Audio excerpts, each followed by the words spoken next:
y la clase media ya no tienen mucho chance de disfrutar de los servicios públicos. Están desapareciendo. El estado de bienestar se está destruyendo.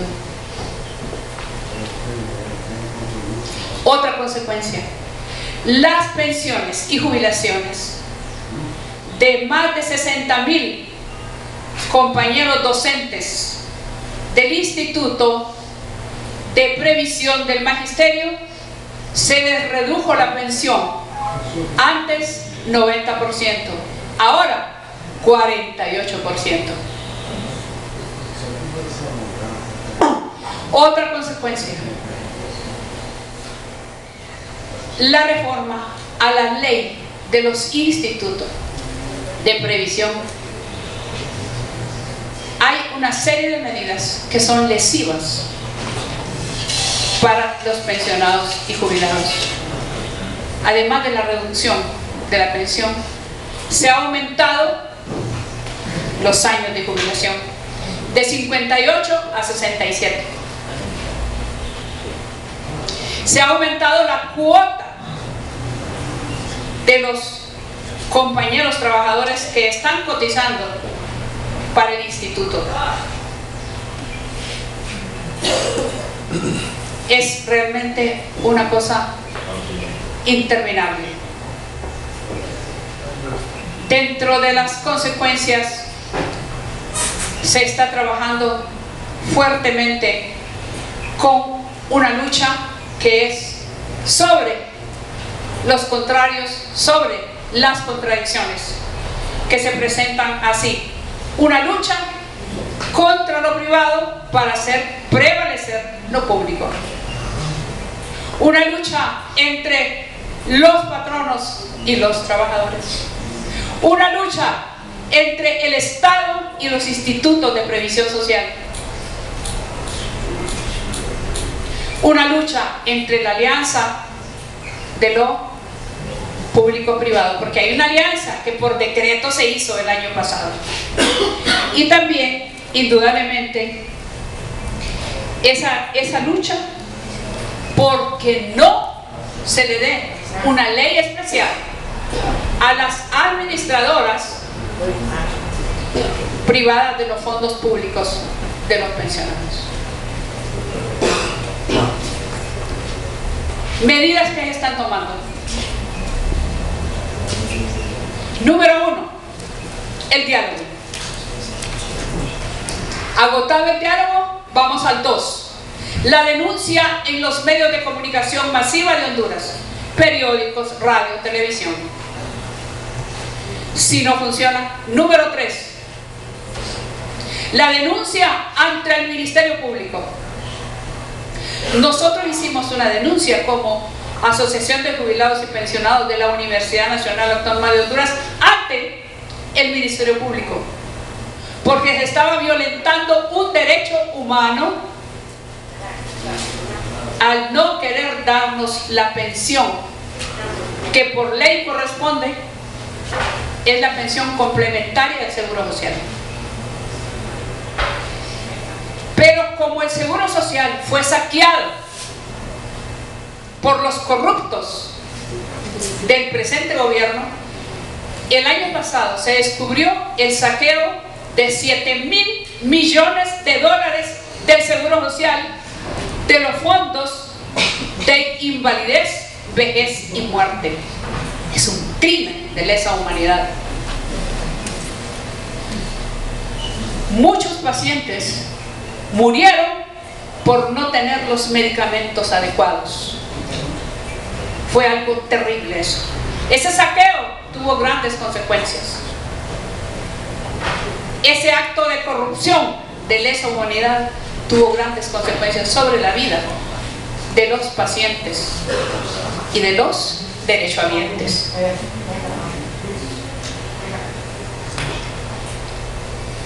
Por otro lado, esa denuncia que pusimos ante el Ministerio Público fue a parar a la ATI, a la Agencia Técnica Criminal, ahí, porque todo se estaba manejando, todo el paquete del Seguro Social se estaba manejando a través de esa agencia. Todos los actos criminales y de corrupción los maneja esa agencia. Así es que nuestro caso va a parar ahí y fue sometido a investigación. Cuando no funciona el Ministerio Público, entonces vamos con recursos legales ante la Corte Suprema de Justicia. Es una cuarta acción. Recursos de impugnación por la violación a los derechos constitucionales. Entonces vamos a la Corte Suprema de Justicia. Ya lo hicimos. Si eso tampoco funciona, vamos con la presión más fuerte: el poder en las calles, mega marchas en las calles, y ahí sí,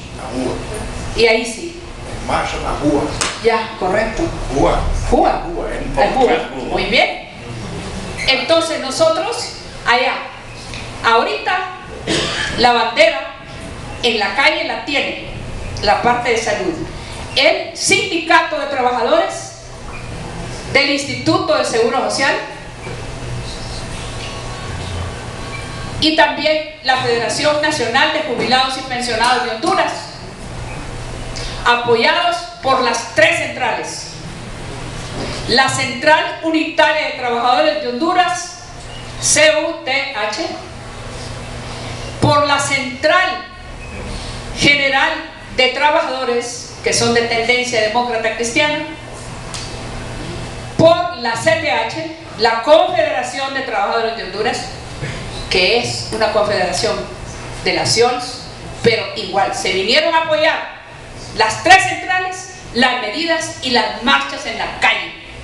Ya nadie soporta esta situación en que nos han metido, el sufrimiento de la gente generalizado, no solamente en salud, no solamente en las pensiones, sino que la pobreza se ha agudizado en Honduras,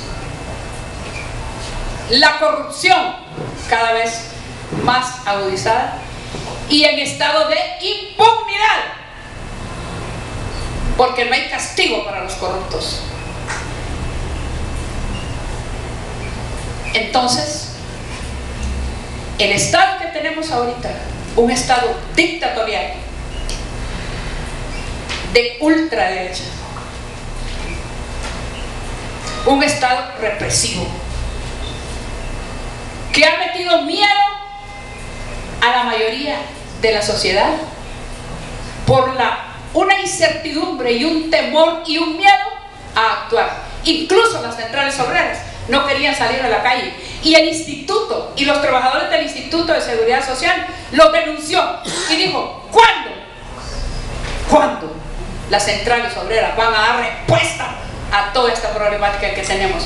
Y los obligaron a salir a las calles, y ahora estamos en la calle todos, con todo y el miedo, con todo el temor, con toda la incertidumbre que se ha querido meter. La clase trabajadora ha tomado fuerza, ha tomado esa valentía grande que se tenía, por ejemplo, en la década del 80,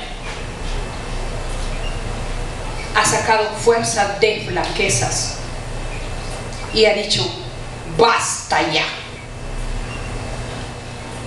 Eso es lo bueno, que aún con todo el miedo, el temor, la incertidumbre, nosotros, los que tenemos conciencia social, los que tenemos conciencia de clase, no podemos quedarnos de brazos cruzados.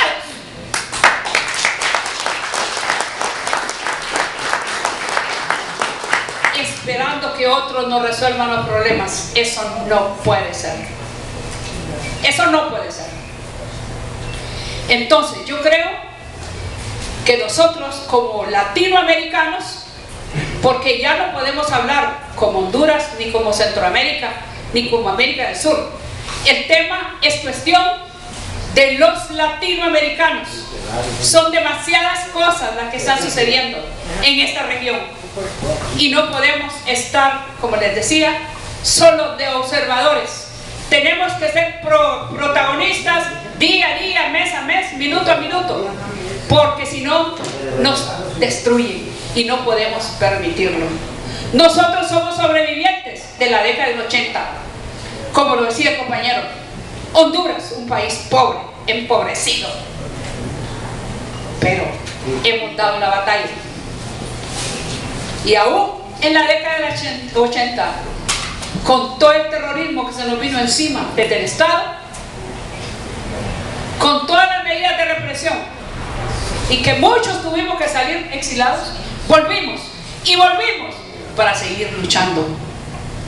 Así que, compañeros, a mí me da mucho gusto estar acá, porque yo sé que Brasil es un país de batalla, es un país de lucha, es un país a veces incomprensible, como lo decía el compañero, a veces no se entiende Brasil, pero Brasil es Brasil, y en medio de todo eso vemos que ustedes están batallando, están luchando, y eso es lo bueno. Y con la fuerza y energía que caracteriza a los hombres y a las mujeres de Brasil, con fuerza digamos: ¡viva la Central Brasilera Los Aposentados! Aquí no se dice viva, solo se aplaude. En Honduras se dice ¡viva! ¡Viva la Central Unitaria de Trabajadores de Brasil! ¡Que viva la clase trabajadora latinoamericana que lucha de pie y no de pie! Gracias. ¡Viva, hermano! Obrigado, senhora Leonor. Passamos agora a palavra ao senhor Kim Box, secretário da União Internacional de Sindicatos. Obrigado, presidente.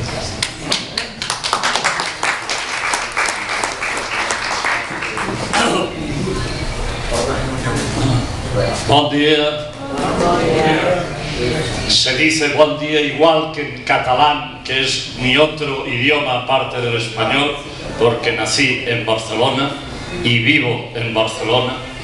Y voy a pedirles que levanten la mano si en algún momento no entienden lo que yo digo, que lo diré despacio, pausado, pero si no lo entienden, alguno de los compañeros o compañeras de la mesa traducirán la última frase que yo haya dicho. Así aseguramos que entienden todo. Insisto, con levantar la mano yo me paro y paso el micrófono. Dicho esto, realmente saludarles de nuevo, porque es un gran acontecimiento el poder estar realizando aquí lo que dice la pancarta, el primer encuentro internacional o reunión internacional de aposentados. Y es una de las muchas reuniones que hará falta hacer. Esa es la primera, y habrá que hacerlas en más países y habrá que hacerlas en más continentes. Ahora les explicaré algo de esto. El que les habla, soy en estos momentos el secretario general de una unión internacional de sindicatos de aposentados de los 5 continentes, y ha sido gracias a la Federación Sindical Mundial que esta organización ha podido empezar a trabajar.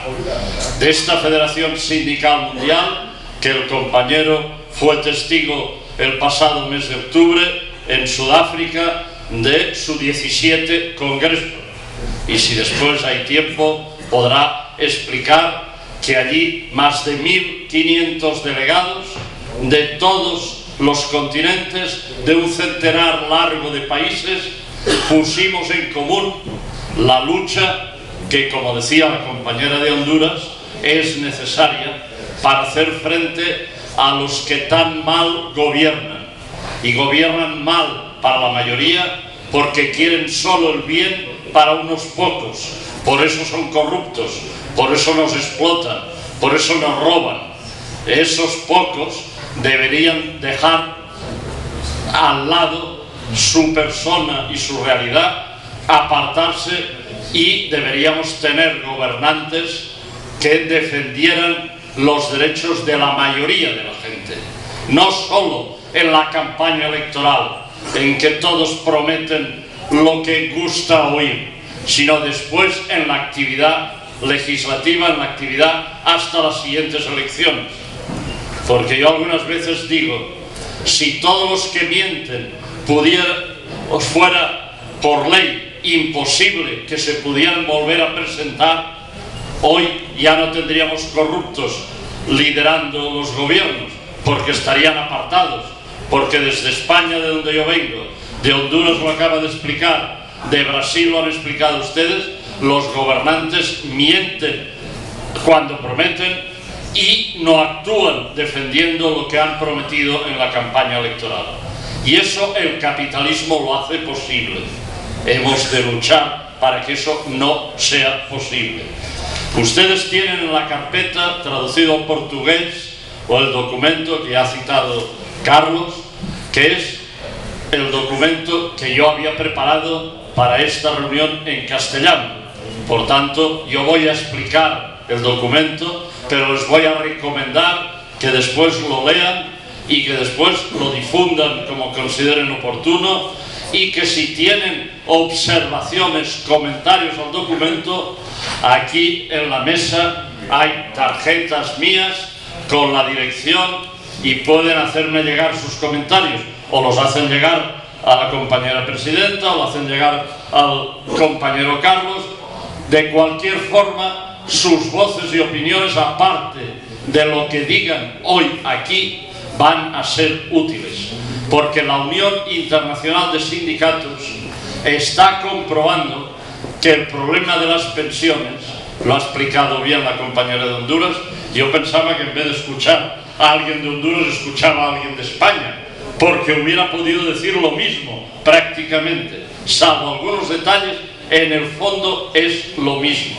Es decir, el Fondo Monetario Internacional, que ustedes saben lo que es, la gran organización que dirige el capitalismo, que tiene a una mujer, que aquí se ha saludado la importancia de que la mujer participe, dirija, porque no solo tiene facultades, sino a veces mejores facultades.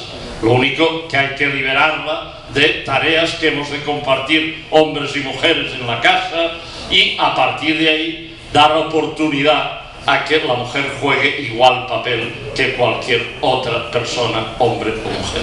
Pues bien, el Fondo Monetario Internacional, que dirige la corrupta Lagarde, claro, se corresponde, si son corruptos todos, la dirigente del Fondo Monetario Internacional es ser corrupta.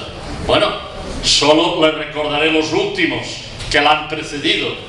Un tal Rato, no sé si se acuerdan del señor Rato, un español del Partido Popular, el partido más reaccionario, el partido heredero de la dictadura fascista de Francisco Franco Bahamonde, que era la dictadura que antes se ha mencionado, que me detuvo a mí 11 veces, pero a otros muchas más. Yo no he pasado 11 años en la cárcel, y hay quien ha pasado 20 o más años en la cárcel del dictador Franco. Bueno, por Rato fue presidente del Fondo Monetario Internacional, igual que lo fue un francés antes de Lagarde, y a ese francés y a Rato los apartaron por corruptos. Rato además tiene juicios en España pendientes por corrupto. Pues bien, ahora la que dirige el Fondo Monetario Internacional, la que dirige la organización del capitalismo en el mundo, la señora Lagarde, es una corrupta condenada en Francia, su país, por las corrupciones realizadas en su país, con las multinacionales correspondientes a los que dio beneficio, no a los trabajadores franceses. Dio beneficio su gestión en el gobierno de Francia, dio beneficio a las grandes multinacionales. Pues bien, la Federación Sindical Mundial, con plena conciencia de que los problemas de los trabajadores de Brasil, de los trabajadores de Honduras, de los trabajadores de Latinoamérica, como ya decía, pero yo añadiría, de los trabajadores de España, de los trabajadores de Europa, de los trabajadores de África, de los trabajadores de Asia, de los trabajadores de Oceanía, de todos los trabajadores. En el fondo es el mismo problema, es el problema de la explotación, es el problema de que los empresarios quieren ganar más dinero a base de reducir los salarios de los trabajadores, de que los gobiernos quieren pagar menos pensiones a base de trasladar las pensiones a fondos privados, de que los grandes financieros quieren apropiarse de los fondos de pensiones públicos para transformarlos en privados. Y aquí les voy a recordar una realidad que ustedes tienen cercana, aquí en Latinoamérica, más cercana que lo tiene Honduras, que está más al norte. Me refiero a la realidad de Chile. Todos recuerdan que fue el dictador Pinochet, el fascista Pinochet, apoyado por los yanquis, el que privatizó todas las pensiones de Chile. Antes lo explicaba al compañero de la CUT que ha abierto esta reunión. Privatizó las pensiones diciendo: ahora el chileno se jubila o pasa aposentado cobrando solo, decía Pinochet, el 70% de lo que fue su último salario. Vamos a hacer un paso que va a cobrar el 100% de su último salario. Todo el mundo, bueno, si eso va por aquí, todo el mundo contento. Bueno, eso eran los años 70 del siglo pasado. Han pasado 40 años aproximadamente. Se está comprobando la gran mentira de Pinochet. Ahora los trabajadores chilenos no cobran el 70% del último salario, cobran el 35% del último salario. Han pasado a la mitad. Y eso dirán, ¿por qué? ¿Cómo se entiende? Fácil. Si resulta que la pensión que era pública, que era un reparto público, que no había beneficiarios privados, llegaba a dar el resultado del 70%, si pasamos eso a personas privadas que quieren enriquecerse ellas del dinero que antes se repartía y daba para el 70%, como han robado la mitad de este dinero, resulta que solo da para el 35%. Es muy fácil, las matemáticas en eso no tienen fallo. Está claro que han robado la mitad del dinero de los pensionistas y se lo han quedado. Las pensiones, como somos muchos millones los pensionistas, son mucho dinero que hay detrás.